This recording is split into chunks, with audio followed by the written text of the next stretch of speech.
How's it going? Let's say you're playing some random parkour course, and then you come across this jump. It's just a 4-block jump with 1 block of momentum and a back wall, so what do? Well, if you try an obvious strategy like running from the back of the block, you'll notice that no matter how late you jump, you can never seem to make it. In my video about tap setups, I discussed this concept more deeply, and how the solution is to shift forward slightly before you start running. In this case, the correct strategy is to do 3 shift taps, followed by 5 tick. However, what happens when we come across a jump that we're not familiar with? For example, this jump is the same as the one we just did, except there's an anvil where there used to be a block. The difference between these two jumps is tiny, but it's enough to ruin the strategy that we previously used. If we tried to do 3 shift taps and 5 tick now, then it no longer fits on the anvil because the anvil is smaller than a block. The solution is we need to adapt our existing strategy based on the size of the anvil to figure out a strategy that will work for this new jump. And in order to figure out the size of the anvil, we need to talk about hitboxes. A hitbox is pretty much just the shape of a block. For example, the hitbox of this slab is pretty obvious. It's 1 block long in this direction, 1 block long in this direction, and half a block tall. Minecraft is a complex game, so it has a lot of different hitboxes and therefore a lot of shapes of blocks to worry about. However, in this video we're going to focus on the common blocks that you will see in regular gameplay. To help you remember them, I've built this diagram that orders the hitboxes based on how big they are in one direction. The simplest block is of course the block, and one thing to remember about the block is that it's exactly 16 pixels long. 1 pixel smaller than blocks are chests, cactus, and cake, which are 15 pixels long. 1 pixel smaller than chests are anvils, which are 14 pixels long. 2 pixels smaller than that are cobble walls and heads, which stick out 12 pixels. One thing you'll notice when you look at this wall is that there are actually 2 different cobble walls. You have big cobble walls and thin cobble walls. Thin cobble walls can be identified by this long part without a stick going out of the top. Thin cobble walls and flower pots are 1 pixel smaller than cobble walls, so they are 11 pixels long. Next are fences, which are an additional 1 pixel smaller than thin cobble walls, totaling at 10 pixels long. Next up are panes, which tend to be pretty complicated because of their complex hitboxes and differences between versions. Like the cobble wall and thin cobble wall, there are 2 types of panes and short panes.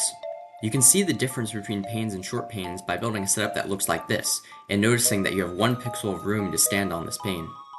Panes are 1 pixel shorter than fences, and short panes are 1 pixel shorter than panes, making them both 9 pixels and 8 pixels long. And it's worth noting that 8 pixels is exactly half of a block. On versions past 1.8, there is no such thing as a short pane. All panes are long panes on 1.9 and above.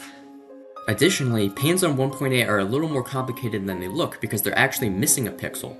You can see this by shifting into a corner of an iron bar and noticing that you actually led yourself into some sort of crevice. Next up are ladders and trapdoors. Trapdoors stick out 3 pixels and ladders stick out 2 pixels, at least on 1.8. On later versions, ladders stick out 3 pixels instead of 2 pixels. Now that we have covered these common blocks, let's apply them back to the jump we started with. Remember that the original strategy that we used was 3 shift taps followed by 5 tick for that jump. But now we have an anvil, which if we look at the chart is 2 pixels smaller than a block. Therefore, we need to move backward 2 pixels before we start running. An approximation that's useful for this is to remember that 1 shift tap is about 1 pixel. Therefore, if the original strategy was to do 3 shift taps forward, and then we need to move it 2 shift taps backward, then in all, we just need to do 1 shift tap forward and then run. Let's try out a few more examples to see better how this strategy works. The first example is this 3-block jump from a short pane to a short pane with 1 block of momentum and a back wall. Currently, we don't have a strategy for this jump. However, we can compare it to this strategy that we memorized last time. If you recall, the strategy for this jump was 2 shift taps followed by 3 tick. In order to compare these 2 jumps, we need to figure out how much momentum they both have. In this case, the jump is exactly 8 pixels because a short pane is half of a block. In this case, it's 7 pixels because this long pane sticks out 1 pixel and therefore we lose 1 pixel of momentum. This setup has 1 pixel more momentum than this setup, and that means we need to do 1 extra shift tap. In all, that means we should do 3 shift taps and then 3 tick. Here's one last example. This jump goes from a thin cobble wall to a head, and it's a 3-block jump. You have 1 block of momentum and there's no back wall. The jump we're going to compare to is this jump, which if you remember, a fence has no shift taps, so you just run it from the back. A thin cobble wall is 1 pixel bigger than a fence, but it's on both sides because there's no wall behind you. So therefore we have to do 2 shift taps before we run. Now that we've generalized tap setups so that you can use them on setups that you've never seen before, I want to talk about something a little bit different.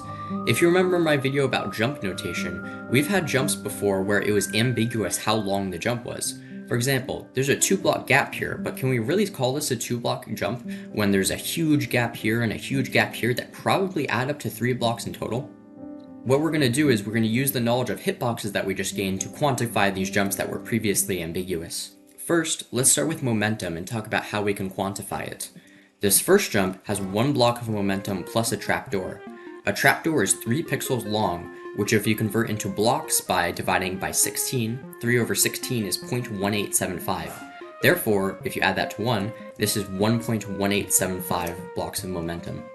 This next example is 2 short panes, because there's half a block in this direction and half a block in this direction. In total, this is exactly 1 block of momentum. This next momentum is 2 anvils next to each other. If we had full blocks here, then this would be 2 blocks of momentum, but we need to subtract the 2 pixels that are missing on both sides, which means we need to subtract 4 pixels, and 4 pixels is equal to 0.25 blocks, which means that in total this is 1.75 blocks of momentum. And then one more example, this is 2 blocks of momentum plus a trapdoor and plus a pane. 2 blocks is 2 blocks, trapdoor is 3 pixels, which is 0.1875, and a short pane is 8 pixels, which is exactly half of a block. If you add those 3 numbers together, you get 2.6875 blocks of momentum. Now let's talk about jump distance. This jump is a 3-block jump from a block to a short pane. Since this is exactly half of a block here, then this is a 3.5 block jump. Next, for this jump, we have a trapdoor to a trapdoor, and it's like a 3 plus 1 about. If we compare this to an actual 3 plus 1, we notice that we need to subtract a trapdoor on both sides. A trapdoor is 3 pixels long, so that means we need to subtract 6 pixels from this distance. 6 pixels is 0.375 blocks, which means that this is a 2.625 block jump plus 1 because it goes up by a block. Now just a few last words before we end the video. One thing is that Dracow has generously made this very nice resource for nomenclature in parkour. I linked it in the description if you're trying to understand the notation, and I think it's pretty helpful. Next thing, I'm sorry about the inconsistent upload schedule for this series. I know it's been a month since I last made a video. I will try to upload as often as I can, but I can't make any promises, unfortunately. Thank you for watching, and make sure to like and sub.